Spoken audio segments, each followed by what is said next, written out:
মা আর বাচ্চার সম্পর্কটা কিন্তু একদম আলাদা। মা, ছেলে, মেয়ে মানে পৃথিবীর কোনো সম্পর্কের থেকে এই সম্পর্কটা অনেকটা আলাদা। তো কেন বলছি, এই যে দেখো, এই হনুমানের বাচ্চাটাকে অনেকজন নেওয়ার চেষ্টা করছিল, কিন্তু ও কোনো মতেই তার বাচ্চাকে ও দেবে না। তো আমার ভিডিও করা দেখে আমার দিকে লক্ষ্য করে ও একদম বাচ্চাকে নিয়ে গুটিয়ে গেছে। তো ওই জন্য আমি তোমাদের দেখালাম, তো আমার ভিডিওটা তোমরা দেখো।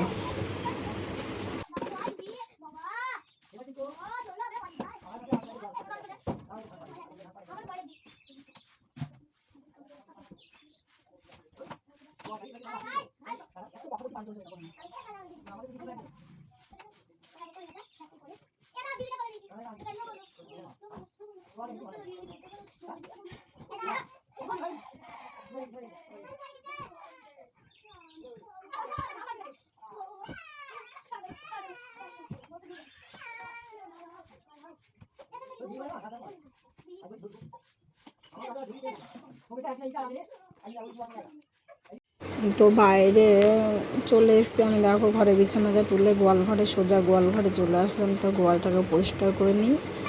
আর এই যে আমার সন্টু মন্টুকে তোমরা দেখো, আমি মাঝে মধ্যে তোমাদের দেখাই।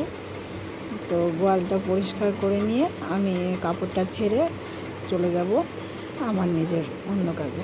তো দেখো আমি সকালবেলায় ওষুধটা খাই, খেয়ে আবার অন্য কাজে যাই। তো ওষুধটা আমি খেয়ে নিচ্ছি।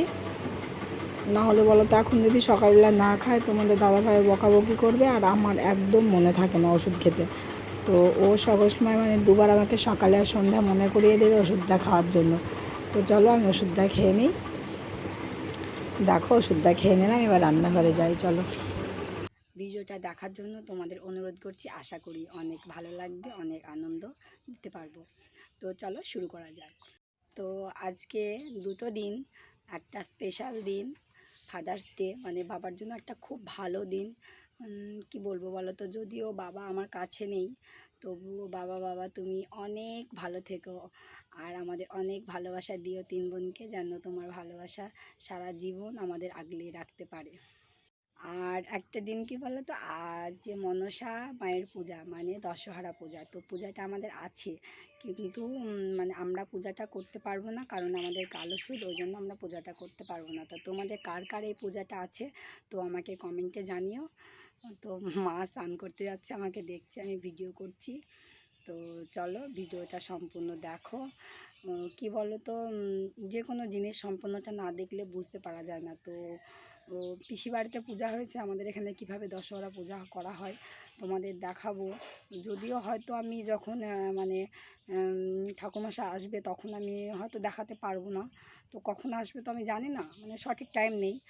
মানে প্রত্যেকটা বাড়িতে পূজা করতে করতে আসে, তো তবুও দেখানোর চেষ্টা করব। আর আজকে কি বলো তো, আজকে আমাদের রান্না করতে নেই, মানে আমাদের উনুন জ্বালতে নেই। তো গতকাল রাত্রে কিছু কিছু খাবার করে রাখা হয়েছিল, যেমন লুচি, আলু ভাজা, পটল ভাজা, কিছুটা ডাল, তারপরে তোমার সুজি, এগুলো কিছুটা বানানো হয়েছিল। আর তোমার ফল আনা হয়েছে, আমাদের ঘরে তো কলা থাকেই। আর আম আনা হয়েছে, আপেল, শসা, এগুলো আনা হয়েছে। অল্প অল্প করে আনা হয়েছে, কারণ সবাই তো ওগুলো খাবে না। আর ভাতটা আমাদের খেতে নেই, মানে খেতে আছে বলতে কি, তোমার আজকে রান্না করে আমরা খেতে পাবো না, অন্য কোথাও খেতে পাবো, কিন্তু বাড়িতে খেতে পাবো না।